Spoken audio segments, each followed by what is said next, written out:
What's up, guys? This is Bolt Struck with Duck, and we're predicting the Chargers 2025 record. All right, so getting right into it. Yep, so just as it sounds, we're going to go week by week through the Chargers schedule, and I'm going to predict whether they're going to win, whether they're going to lose, and what their overall record is going to be. So, jumping right into it, the big things that stick out about the schedule is obviously the Chargers kick off the season in Brazil against the Chiefs. And the big storyline there, besides the Chiefs and besides Brazil, is the fact that it does count as the Chargers' home game against the Chiefs. So you could argue that's a huge disadvantage, obviously, when you play the Chiefs, when you play a division team, having that home field advantage matters. You want to take everything you can get. On the bright side, playing a team like the Chiefs, maybe just the fact that they're in Brazil, it's a weird setting. They're not going to be used to it. Maybe you could argue that gives the edge to the historically not better team. Not that I'm saying inherently the Chiefs are going to be a better team this year, but I think you know what I mean. Just you kind of, as the underdog, I think anytime you have some sort of weird dynamic in a game, it kind of gives a slight boost for the underdog team. So, other than that, Chargers also start 3 division games in a row. So they're going Chiefs in Brazil, Raiders on Monday night, late prime time, I believe. Believe that game, depending on where you're at, somewhere between 9 p.m., somewhere around there. So kind of a late game. And then the Broncos. So 3 division games all to start the season. So kind of weird start, but let's get right into the predictions. So Chargers at Chiefs in Brazil. I am going to chalk that up as a loss. I just think, obviously the Chiefs are a really good team. You factor in the Chargers aren't getting that home field advantage. And just the fact that, the Chargers, of course, have a great coach. So do the Chiefs. And just betting against Andy Reid with time to prepare, he always has tricks up his sleeve.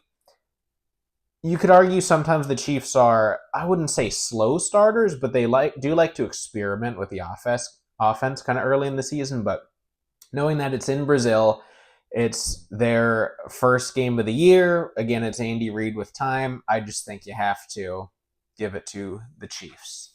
So that's a loss week 1.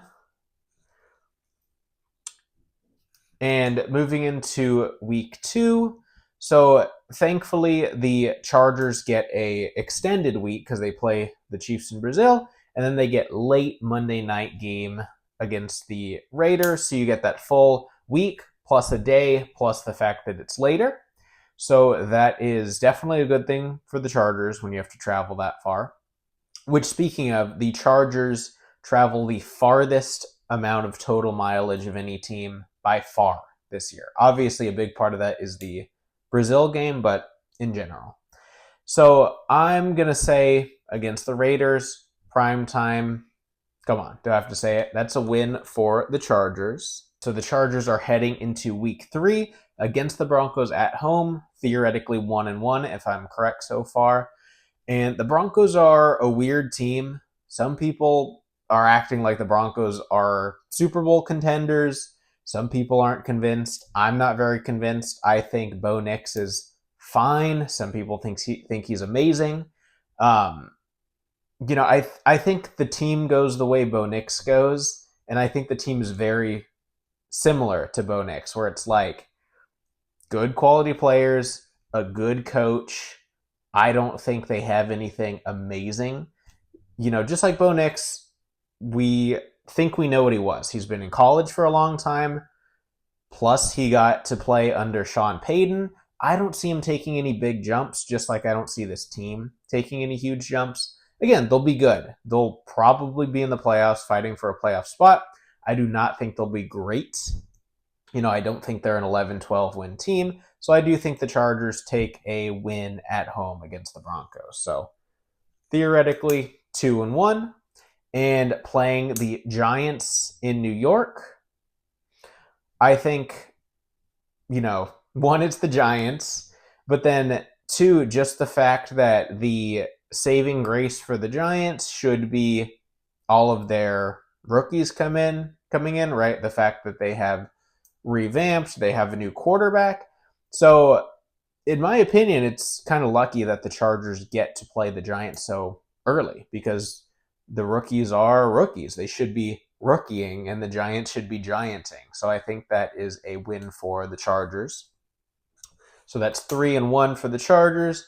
Now playing the Commanders at home. So this is a tough one. I think for the Chargers, just coming off of again, if my predictions are correct, coming off of 3 wins in a row, and the fact that they've played 3 division teams, they've played in Brazil, they've played prime time, they just came back from the East Coast, they went East Coast back to Los Angeles. I think this is a loss. I just think that schedule, those first 4 weeks are brutal, just in terms of mileage. You're on prime time. You're playing division teams. Commanders are obviously a good team, so I think that's the second loss of the season. So Chargers being 3-2, going all the way back to Miami. So you go from Brazil to Las Vegas to Los Angeles, all the way back to East Coast to New York, all the way back to West Coast to LA, all the way back to Miami. Brutal stretch. I do think the Chargers bounce back, even though they've been, no pun intended, bouncing back on the schedule. I just think the Dolphins are also going to take a significant step back. I think, oddly, Mike McDaniels has been regressing as a coach. Tyreek Hill is still probably going to be, one of the fastest human beings alive, but he's seemingly taken some steps back. Probably not going to be as good. Tua, regardless of how bad or good you think he is, I don't think anybody has him as a bottom 5 quarterback. No one should have him as a top 5 quarterback anymore. And I think that's just the Dolphins. It's like they got some players. I think they've lost kind of all the juice they'd had in terms of like team chemistry and fun play calling, and they just seem like they're taking steps back. Team's a mess. Tyreek Hill has issues off the field every single year. I think that's a win despite the funky schedule that the Chargers are in. And then you go to the Colts at home. So again, going all the way back to the West Coast. I mean, are you kidding me with all this traveling? And Colts are going to go the way of Anthony Richardson. It's early in the year, so it's, more than likely still going to be Anthony Richardson at this point. And I think the Chargers win that game. I just think not enough talent. Jonathan Taylor, a year older. I just think weird team. I think the Chargers win this. So right now the Chargers are 5-2, and then they play the Vikings at home, Thursday Night Football primetime. This is another one like the Commanders game where they're playing a good team, albeit we don't know their quarterback situation. But then just the fact that the Chargers have been bouncing back and forth, and you get caught on a short week and it's prime time, I just think that's a recipe for disaster. I think the Chargers got a little screwed on the placement of that. Just, again, having to travel so much and then catching a short week. And the fact that we'll get into this, but their bye week is not for a long time either. So I just think the Chargers are going to be beat up by this point. You'd love a primetime win, but I just think they'd be due for a loss here. So I do think the Chargers are 5-3, going to Tennessee now. So not quite as far as the East Coast, but still some movement. Playing the Titans, I think kind of similar to the Giants, where the Titan season goes the way of the quarterback, but they just don't have the players right now. And again, a little lucky that the Chargers are playing them early. Rookie quarterback, I just don't see, no matter how good you think he's going to be this season, I just don't think they have the players. I think the Chargers have better players. You're catching them not super early in the season anymore, but again, with a rookie, I think the Chargers should easily win this game. So moving to 6-3. And now they're playing the Steelers at home, which why does it feel like the Chargers always go to Pittsburgh? So catching them in LA, I think, is a good thing. And this is a Sunday night game. So at least after all this bouncing around, the Thursday night game a couple weeks earlier, at least now they get a slightly, extended rest. Obviously, still just 7 days, but pushed all the way back. And again, these last 3 weeks, kind of catching a break. I did think they're going to lose that Thursday night Vikings game, but then you get a very extended rest right Thursday all the way to next Sunday against a Titans team that I don't think is great. So hopefully you can put some points on the board and, coast, maybe rest a couple guys. And then you get, again, still Sunday to Sunday, but late. So the Chargers, I think, should be a little bit more rested by this point. Steelers, another weird team in QB influx. So I do think that the Chargers are going to win this game. So Chargers are 7-3 at this point in my season. Now, Chargers are going to Jacksonville. And this is a weird one. This, to me, seems like one of those typical Chargers trap games where it's like theoretically they should beat the Jaguars. I think it's just one of those things where even though it's a new coaching staff, it seems like that monkey is still on their back from that Jacksonville playoff loss. This is one of those emotional picks where it's like, why do I just see this game happening? And we're going to get all the flashbacks, and then we're going to have to go on social media later, see all the posts after the Chargers lose. And it just feels like one of those games where they're just gonna lose. And especially there's always at least a few of those games, right?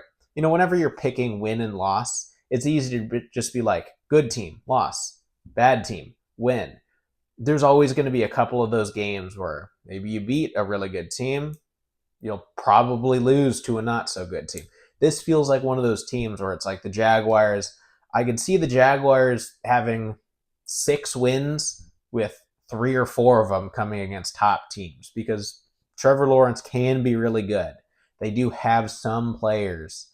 So I am chalking this as a loss. So Chargers 7-4. Now is the bye week. So you could argue you wanted that earlier in the season because of how brutal it was, but at least you get it now coming into the last stretch of the season before playoffs. So you get the bye week, and then you get the Raiders at home. And I just think you should win that game, right? You get the bye week, and then you get the Raiders. I think you should win that game. I think the Chargers are 8-4. So now we have the Eagles on Monday Night Football at home.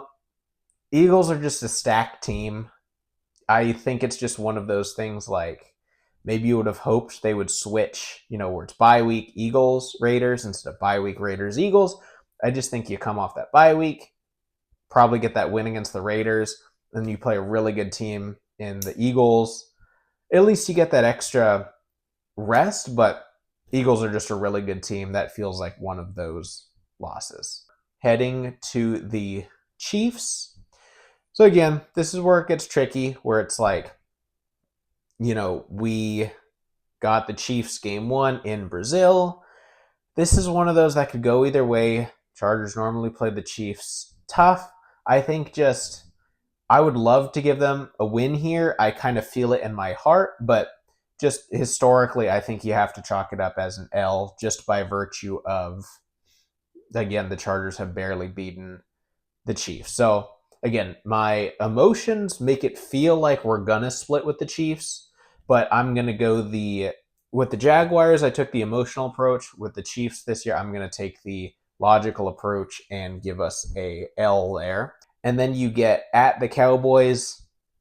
You'd love to have this game at home, but I do think the Cowboys are like the Jaguars, where it's like they have some players. Dak is not as bad as people say, but they don't have as many players as the Chargers. Again, you'd love to have this game at home, but this to me is where you split that Jaguars one. I could see them beating both the Jaguars and the Cowboys. I could oddly see them losing to both the Jaguars and the Cowboys. So I'm going to call it a split. I'll say, again, I said they lose that Jacksonville game. I'm going to say they win this Cowboy game. If you want, flip it. Maybe you say we beat the Jaguars, we lose to the Cowboys. I think between those two games, I think we're going to end up probably 1-1. But it'll give us a win here. And then we play the Texans at home. So speaking of monkey off the back, this is one of those weird ones. I could see revenge because the Chargers should have crushed that Texans team. It was, in my opinion, that one jump ball to Quentin Johnston, which should not have been called up. Not that Herbert shouldn't. I think they probably told Herbert to throw that. That's another topic, but I think that just sent them into a spiral. But they should have killed that team if not for the turnovers. And if anything, I think the Texans just won't be as good this year, and the Chargers should have more offensive weapons. So I think the Chargers should, oddly enough, handedly win this game. And then you go into the Broncos at Denver. This is one of those games where, again, I said I don't think the Broncos are going to be great, but division games are always tough. You're in Denver, and call me, I don't know if I'm crazy, but I feel like anytime the Chargers play the Broncos late in the season, it's always weird or they lose, right? Like there was that Ed Hockley call, wasn't that, final week of the season against the Broncos, and there's always some weirdness. Again, it's at Denver. I feel like this is probably a loss. I think they probably split the season series with Denver, and that has the Chargers finishing 10-7 and coming in even 3-3 in the division, with them sweeping the Raiders, getting swept by the Chiefs, and splitting with the Broncos. So 10-7. Honestly, I think that's, if you would have asked me before going down the list, that sounds about right. Like, I think a 10-win season, especially given the fact that they have such a crazy schedule with all the traveling, with those 3 division games in a row, I think that's a solid season. In my opinion, whenever you're in a division with the Chiefs, you just make the playoffs. Who cares about winning the division? I don't care about seeding. If you want to win the Super Bowl, you have to make the playoffs. You have to beat every team you play in the playoffs. Obviously, you hope you get lucky with some matchups, but 10-7, just win. But let me know, how does 10-7 sound to you guys? What games do you think I put as losses that you think we're going to win? What game do you think I put as wins that we're going to lose? Let me know what you think I got wrong or what you agreed with down in the comments below, along with your Chargers season prediction. And make sure to like the video if you like the video, subscribe for more Chargers content, and I'll see you guys in the next one. Thanks.